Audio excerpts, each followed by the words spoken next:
పహల్గామ్ ఉగ్రదాడి జరిగిన తర్వాత భారత్ పాకిస్తాన్లోని ఉగ్రవాదుల స్థావరాలను ధ్వంసం చేసింది.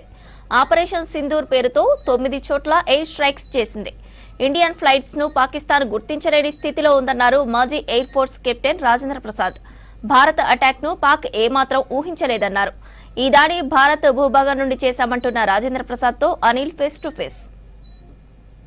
పహల్గామ్ ఘటనలో ఏదైతే ఉగ్రదాడి జరిగిందో దాని తర్వాత నిన్న భారత ఎయిర్ స్ట్రైక్స్ ఏదైతే పాకిస్తాన్లో ఉన్నటువంటి ఉగ్ర స్థావరాలపైన దాడి చేశారు. దాదాపు 9 ఉగ్ర స్థావరాలపైన అటాక్ చేశారు. సో ఈ అటాక్ అనేది ఎట్లా ఉంటుంది, మన భూభాగం నుండే ఈ అటాక్ జరిగిందా, తర్వాత ఈ అటాక్ అసలు ఎట్లా జరిగింది, ఎలాంటి విమానాలు అందులో పాల్గొన్నాయి. సో మనతో మాట్లాడడానికి గ్రూప్ కెప్టెన్ అండ్ తెలంగాణ తర్వాత ఆంధ్రప్రదేశ్ ఎయిర్ ఫోర్స్ ప్రెసిడెంట్ మనతో పాటు, అసోసియేషన్ ప్రెసిడెంట్ మనతో పాటు పిఆర్ ప్రసాద్ గారు ఉన్నారు మనతో పాటు. వారిని అడిగి తెలుసుకుందాం. సో సార్, ఎట్లా అంటే ఈ నిన్న జరిగినటువంటి ఘటనను ఎట్లా చూస్తారు? అంటే మన భూభాగం నుండే ఈ ఎయిర్ స్ట్రైక్ జరిగిందా, అసలు ఎట్లాంటి అడ్వాన్స్ టెక్నాలజీని ఉపయోగిస్తూ ఎట్లాంటి అందులో ఈ ఎయిర్ ఫోర్సు సిబ్బంది కానీ ఎయిర్ ఫోర్స్కి సంబంధించినటువంటివి ఎట్లా పాల్గొన్నాయి ఇందులో?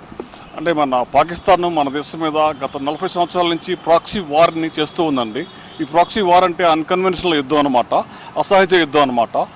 1985 నుంచి పంజాబ్లో మొదలెట్టి తర్వాత కాశ్మీర్ నుంచి మన హైదరాబాద్ వరకు కూడా కొన్ని వందల మిలిటెంట్ అటాక్స్ చేసింది. వీటన్నిటిని కలిపి ప్రాక్సీ వార్ అంటారు. మన 15 రోజుల క్రితం జరిగిన పహల్గామ్ అటాక్ అనేది పరాకాష్ట అనమాట.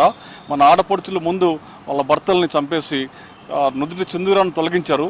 అందుకనే దానికి పరాకాష్ఠకు ప్రతీకారంగా మనం గత రాత్రి 1:05 నిమిషాలకు మన భారత వైమానిక, ఆర్మీ, నేవీ కంబైన్డ్గా కలిసి ఒక యుద్ధ వ్యూహాన్ని రచించి పాకిస్తాన్ లోపల ఉన్నటువంటి 9 తీవ్రవాద ట్రైనింగ్ సెంటర్స్ని ధ్వంసం చేసింది. దీంట్లో భారత వైమానిక దళానికి చెందిన విమానాలు, తర్వాత ఆర్మీకి చెందినటువంటి మిజైల్ సిస్టము పార్టిసిపేట్ చేసి 9 ఉగ్రవాద సంస్థలు అటువంటి వాళ్ళ ట్రైనింగ్ సెంటర్స్ని నిర్మూలించడం జరిగిందండి.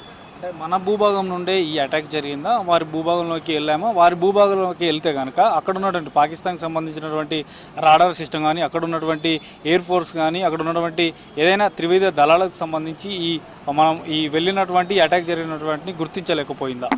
ఈ పాకిస్తాన్ ఎయిర్ డిఫెన్స్ పూర్తిగా ఫెయిల్ అయిందండి.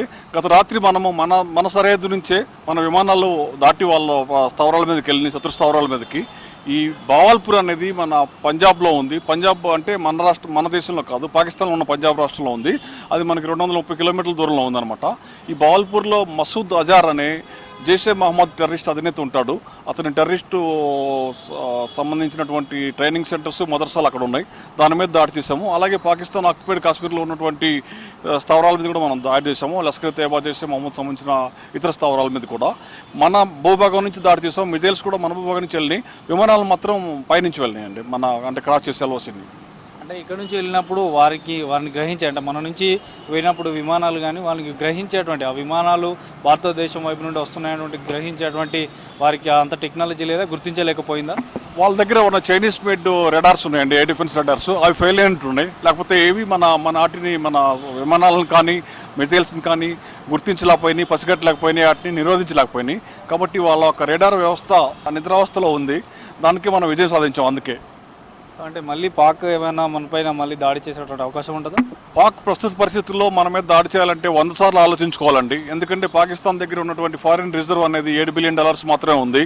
అది ఒక వారానికి మాత్రమే సరిపోతుంది. ఆ తర్వాత వాళ్ళకి పాకిస్తాన్కి డబ్బులు ఇచ్చే వాళ్ళు ఎవరు లేరు. డబ్బులు లేకుండా అతి వీక్ పొజిషన్లో ఉంది.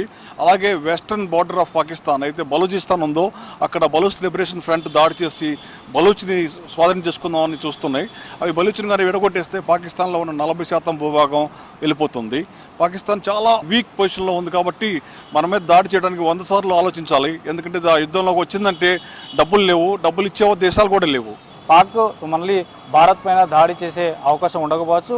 చేసినా కూడా మళ్ళీ భారత్ తిప్పికొట్టేటువంటి అవకాశం ఉంటుంది. తిప్పికొట్టినా కూడా వారి దగ్గర ఎట్లాంటి భారత్ ఎట్లా ముందుకు వెళ్ళినా వారు తట్టుకోలేనటువంటి పరిస్థితి ఉందంటూ కూడా retired air force captain Prasad Kumar చెప్తున్నారు. Video journalist Srikanth, Anil, V6 news, Hyderabad.